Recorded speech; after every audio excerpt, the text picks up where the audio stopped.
Let's look at some veneer and why it's so exciting. So we're going all over the planet here. We're back to North America with our white oak. Going to Africa here, we've got some zebra wood or zebrano. This is from an old timer for sure. They don't cut it like this, and you're not gonna get wood like this anymore. This is redwood forest, heavy curl.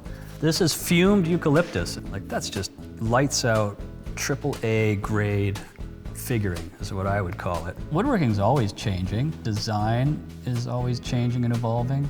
The material is maybe what stays constant.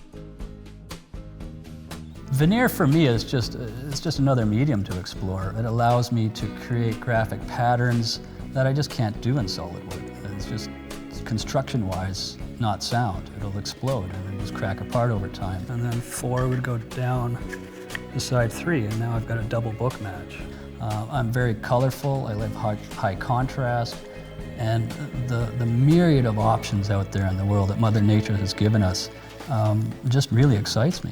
To help visualize what it is, we can use mirrors. And right here I've got a box pattern, and the grain is running around the perimeter. I could flip this stack over, go the other way, and now I get something really wild in the middle that I might like better. Veneer has a bad rap in North America for sure. It's perceived as inexpensive. But where I really love to use veneer is when it gets creative and we start generating patterns and you bring your own imagination into it. You don't get good at hand-cut dovetails in 2 hours. You can get pretty good at veneering in 2 hours.